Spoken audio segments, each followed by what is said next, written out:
नमस्ते and hi. Welcome to finance decoded with Prachi. आज इस वीडियो में हम डिस्कस करेंगे प्रधानमंत्री एम्प्लॉयमेंट जनरेशन प्रोग्राम को। इस टॉपिक को मैं डिटेल में डिस्कस करूंगी, बट स्टार्टिंग में मैं आपसे ये पूछना चाहती हूँ कि कितने लोग ऐसे हैं यहाँ पे जिन्होंने इस एप्लीकेशन, इस प्रोग्राम को, इस लोन को अवेल करने के लिए एप्लीकेशन भरी है और उनको अभी तक लोन नहीं मिला है। मुझे पता है कि बहुत सारे लोग ऐसे होंगे जो ये बोलेंगे कि उन्होंने एप्लीकेशन भरी और अच्छे से भरी, उसके बाद भी उनको लोन नहीं मिला। ऐसे बहुत सारे लोग हैं जिनको एक्चुअली बहुत ज़्यादा पैसों की रिक्वायरमेंट है, बिकॉज़ उनके पास कोई और फाइनेंशियल सपोर्ट नहीं है, बट उनको लोन नहीं मिल पा रहा है। तो इसके देखिए दो रीज़न्स हैं। सबसे पहला तो ये कि आपने अपनी एलिजिबिलिटी चेक नहीं करी। मैं अभी आपको ऑनलाइन प्रोसेस दिखाऊंगी कि आपको अपनी एलिजिबिलिटी कैसे चेक करनी है।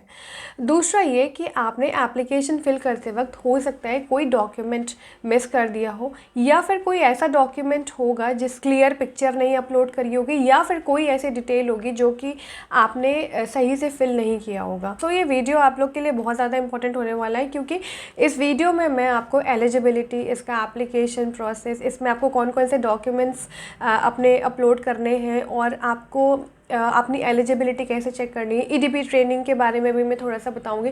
सो आपको ये वीडियो एंड तक देखना बहुत ज़रूरी है, अदरवाइज़ हो सकता है इन फ्यूचर आपका फिर से एप्लीकेशन रिजेक्ट हो जाए जस्ट बिकॉज कि आपको प्रॉपर इन्फॉर्मेशन नहीं है। सो चलिए स्टार्ट करते हैं। सबसे पहले ये जानते हैं कि प्रधानमंत्री एम्प्लॉयमेंट जनरेशन प्रोग्राम है क्या।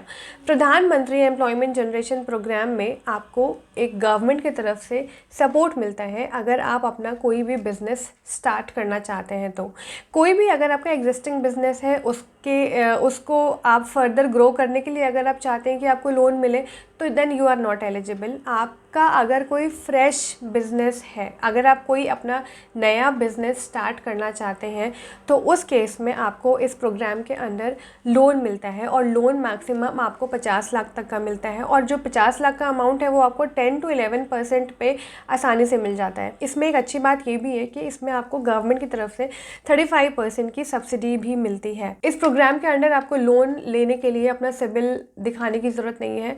सिबिल अगर आपका ख़राब है तो भी पॉसिबिलिटी है कि आपको लोन मिल जाएगा, लेकिन अगर आपका सिबिल स्कोर अच्छा है तो लोन मिलने की पॉसिबिलिटी हमेशा हाई होगी। आइए सबसे पहले इसकी एलिजिबिलिटी देखते हैं।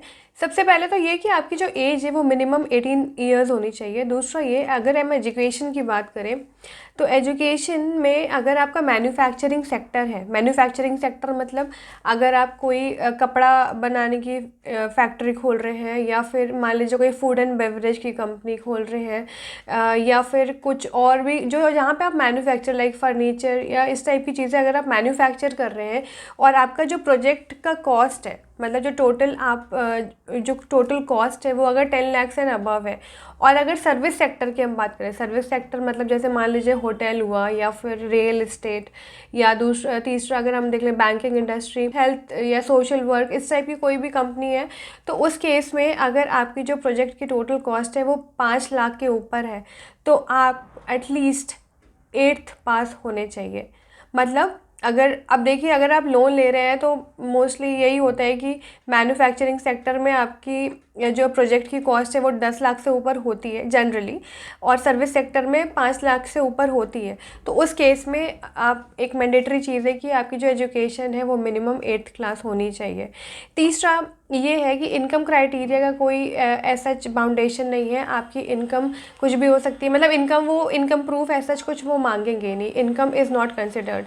सो इनकम क्राइटेरिया अगर हम देखें तो दैट इज़ निल। चौथा पॉइंट ये है कि existing business with government support not eligible. आप ये सोचें कि आपका कोई ऑलरेडी एग्जिस्टिंग बिजनेस है, उसको आप और फर्दर एक्सटेंड करने के लिए आपको लोन मिल जाएगा इस प्रोग्राम के अंदर, तो दैट इज़ नॉट पॉसिबल। पाँचवा पॉइंट ये है कि मैक्सिमम जो प्रोजेक्ट कॉस्ट है सर्विस सेक्टर में, that is up to 20 lakhs, और प्रोजेक्ट कॉस्ट मैन्युफैक्चरिंग सेक्टर में अप टू 50 lakhs। प्रोजेक्ट की जो टोटल कॉस्ट है, मतलब सर्विस सेक्टर में आप 20 लाख तक का लोन अप्लाई कर सकते हैं, और अगर मैन्युफैक्चरिंग सेक्टर में आप हैं और आपको लोन चाहिए तो आप मैक्सिमम 50 लाख तक का लोन अप्लाई कर सकते हैं। अब आइए हम बात करते हैं डॉक्यूमेंट्स की। देखिए, डॉक्यूमेंट्स जो मैं बता रही हूँ ये ऑनलाइन एंड ऑफलाइन दोनों मोड्स में रिक्वायर्ड होंगे। आप इसको ऑनलाइन ही भरें तो मेरे ख्याल से ये ज़्यादा बेटर होगा, क्योंकि आप ऑनलाइन चीज़ों को ट्रैक करना आपके लिए ईजी है, बार बार आपको भाग दौड़ नहीं करनी पड़ेगी। सो डॉक्यूमेंट्स में आप देखिए, सबसे पहला तो ये देखिए एक बहुत बेसिक चीज़ है कि एप्लीकेशन फॉर्म चाहिए आपको। इसमें अगर आप ऑफलाइन मोड में कर रहे हैं तो आपको पासपोर्ट साइज़ फ़ोटोग्राफ भी अपनी देनी पड़ेगी। Next is your Aadhaar card. Aadhaar card के बिना आप ये लोन अप्लाई नहीं कर सकते। Aadhaar card is mandatory. PAN card is not that mandatory, मतलब पैन कार्ड अगर आपका है देन इट्स गुड, नहीं है तो भी आपको लोन मिल सकता है, बट आधार कार्ड के बिना लोन आपको नहीं मिलेगा। और 4th नंबर पे आपकी प्रोजेक्ट रिपोर्ट, आप क्या बिजनेस स्टार्ट करना चाहते हैं उसकी एक रिपोर्ट तैयार करके आपको देनी होगी। बाकी सारी फॉर्मेट्स वगैरह जो भी किस फॉर्मेट में क्या रिपोर्ट होनी है, क्या चीज़ है, वो सब आपको इसमें मिल जाएगा, मैं अभी आपको बताऊँगी फर्दर। सो आपकी एक प्रोजेक्ट रिपोर्ट चाहिए, आपका एक कास्ट सर्टिफिकेट चाहिए, एक स्पेशल कैटेगरी का सर्टिफिकेट चाहिए होता है। अगर आप किसी स्पेशल कैटेगरी को बिलोंग करते हैं तो उसका सर्टिफिकेट चाहिए। अगर आप रूरल एरिया में रहते हैं, मतलब किसी ग्रामीण इलाके से आप बिलोंग करते हैं, तो उसका भी एक सर्टिफिकेट चाहिए। अगर आप 2 लाख से ऊपर का लोन ले रहे हैं तो आपको ईडीपी ट्रेनिंग का सर्टिफिकेट भी देना पड़ता है। ईडीपी ट्रेनिंग मतलब एंटरप्रेन्योरशिप डेवलपमेंट प्रोग्राम। तो अगर लोन अमाउंट आपका 2 लाख एंड अबव है तो आपको ईडीपी ट्रेनिंग करना मैंडेटरी है और उसका भी आपको सर्टिफिकेट देना पड़ता है। सो ये हो गई डॉक्यूमेंट्स की बात। अब हम बात करते हैं सब्सिडी की। तो ऐसा नहीं है, देखिए स्ट्रेट अवे अगर 35% सब्सिडी है तो वो सबको मिलेगी। इसमें भी अलग अलग कैटेगरीज डिवाइड की गई हैं। अगर आप मैन्युफैक्चरिंग सेक्टर के हैं तो आपको 15 to 35% के बीच में सब्सिडी मिलेगी। अगर आप सर्विस सेक्टर के हैं, सर्विस सेक्टर का आपका प्रोजेक्ट है, तो फिर उस केस में आपको 15 to 20% तक की सब्सिडी मिलेगी। रूरल एरिया, गांव से बिलोंग करते हैं, किसी रूरल एरिया से बिलोंग करते हैं, तो उस केस में आपको 35% for beneficiaries belonging to special categories, मतलब अगर आप स्पेशल कैटेगरी के हैं तो उस केस में आपको 35% की सब्सिडी मिलेगी। मतलब ऐसा नहीं है कि आप रूरल एरिया के हैं तो आपको 35% स्ट्रेट अवे मिल जाएगा। Rural area plus special category, उस केस में आपको 35% की सब्सिडी मिलेगी। 4th one is urban area plus special category. Urban area plus special category, तो उस केस में आपको 25% की सब्सिडी मिलेगी। सो ये 4 कैटेगरीज़ हैं। तो ये कैटेगरी भी आपके लिए जानना ज़रूरी है, क्योंकि कुछ लोग कंप्लेंट फिर से ये करते हैं कि सब्सिडी तो मिली नहीं, सब्सिडी तो मिली नहीं। आपको अपना कैटेगरी पता होनी चाहिए कि आप किस कैटेगरी में हैं, आपको कितने अमाउंट तक की सब्सिडी, कितने परसेंटेज तक की सब्सिडी के लिए आप एलिजिबल हैं। आइए बात करते हैं स्कोर कार्ड की। स्कोर कार्ड देखिए, अब आप सोचोगे स्कोर कार्ड कहाँ से आ गया। जब आप अपना एप्लीकेशन फिल करते हैं तो उस केस में फर्स्ट पेज पे जब आप एप्लीकेशन फिल करते हैं तो नेक्स्ट मतलब पेज पे जाने के बाद आपको स्कोर कार्ड भरना होता है। स्कोर कार्ड में आपके पर्सनल डिटेल्स आपसे पूछी जाती हैं, लाइक आपके फैमिली में कौन कौन है, आपकी इनकम क्या है, और इस टाइप की बहुत सारी चीज़ें पूछी जाती हैं, और उस बेसिस पे आपका स्कोर बनता है। अगर आप मैन्युफैक्चरिंग सेक्टर में अपना बिजनेस स्टार्ट करना चाहते हैं और आपका जो स्कोर है वो 60 एंड अबव है तो आपको लोन मिल जाएगा। बिलो 60 आपका लोन रिजेक्ट हो जाएगा।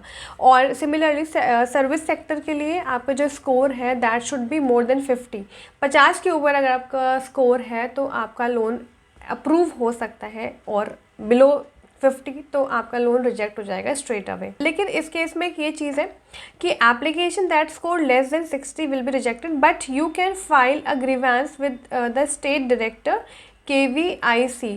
अब देखिए इसमें लिखा तो है कि you can file a grievance, but complaint register भी कर दोगे, सब कुछ होगा, बट सोल्यूशन कब मिलेगा आप आगे, इजी नहीं होता। इजी अगर है भी कंप्लेंट रजिस्टर करना तो सोल्यूशन मिलेगा कि नहीं मिलेगा, या सेटिस्फैक्ट्री सोल्यूशन कुछ मिलेगा या नहीं मिलेगा, इसकी कोई गारंटी नहीं है। तो कोशिश आप करिए कि आपका स्कोर अच्छा रहे। अब इसमें देखिए मैंने अभी आपको बताया था EDP ट्रेनिंग आपको करनी पड़ती है अगर आपका लोन अमाउंट 2 लाख से ऊपर है तो EDP ट्रेनिंग के लिए क्या है, the duration of the training would be for at least 5 days for project with project cost up to 5 lakh, and for project with cost above 5 lakh the duration of EDP would be at least 10 days। अब EDP training पे मैं आपके लिए देखिए एक page आपके साथ share कर रही हूँ। इसमें देखिए दिखा है कि ऑब्जेक्टिव क्या है, मतलब अगर आप ये लोन लेते हैं तो आपको ये ट्रेनिंग करनी इतनी मैंडेटरी क्यों है, क्योंकि इससे आपकी जो नॉलेज है वो और बेटर होगी। इसमें ये बताएंगे कि आपका जो आप बिज़नेस कर रहे हैं तो उसके एडवांटेजेस क्या क्या हैं, आप उस बिज़नेस को और अच्छे से कैसे कर सकते हैं, प्रॉफिटेबिलिटी की तरफ कैसे जा सकते हैं, और ये लोन आपको किस तरह से बेनिफिट करेगा, और लोन से बेटर कैसे है ये लोन, आप इसको इजीली रीपे कैसे कर सकते हैं, तो ये सारी चीज़ें आपको इसमें मिलेंगी। तो ये जो ट्रेनिंग प्रोग्राम है, I think it's very good. आपको ये ट्रेनिंग कर लेनी चाहिए। ट्रेनिंग तो वैसे भी मैंडेटरी है, बट अगर आप इसको अच्छे से करेंगे तो ये आपके लिए यूज़फुल होगा, आपको नॉलेज अच्छी मिल जाएगी इससे। आइए स्टेप बाय स्टेप आप एलिजिबिलिटी कैसे चेक कर सकते हैं वो मैं आपको बताती हूँ। आपको जन समर्थ के पोर्टल पे लॉगिन करना है, और जन समर्थ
स्टेप बाय स्टेप हम आगे देखेंगे कि इसका एप्लीकेशन कैसे भरना है। एप्लीकेशन भरने के लिए देखिए, आप यहाँ पे लॉग इन टू अप्लाई पे जाएंगे। आप यहाँ पे चाहे तो अपनी कोई भी डिटेल्स जो अगर आपको लग रहा है कि आपने को नहीं पता था, आपने गलत डिटेल्स फिल करी है, तो आप एडिट भी कर सकते हैं। अगर सब कुछ सही है, सारी डिटेल्स सही है, तो आप यहाँ पे लॉगिन टू अप्लाई पे क्लिक करिए।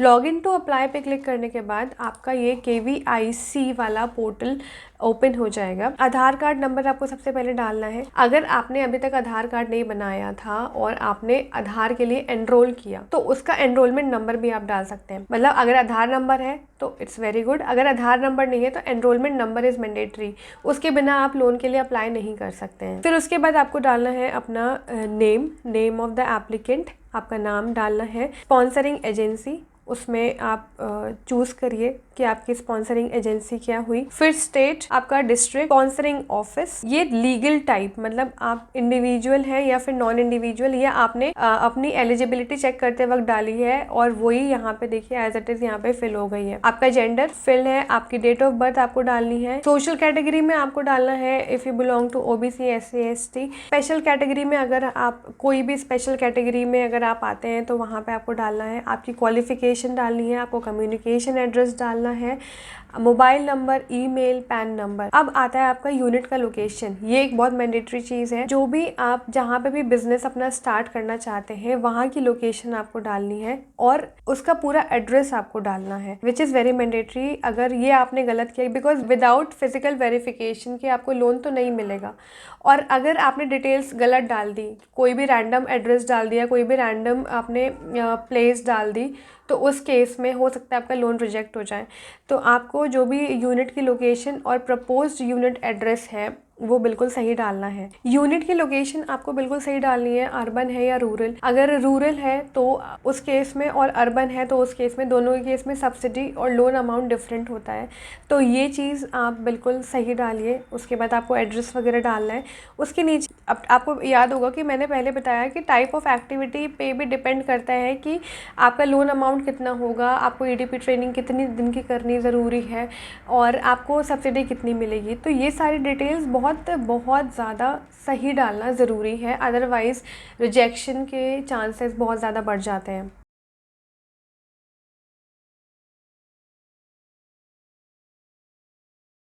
सेव करने के बाद आपका एप्लीकेशन आईडी और पासवर्ड जनरेट हो जाएगा।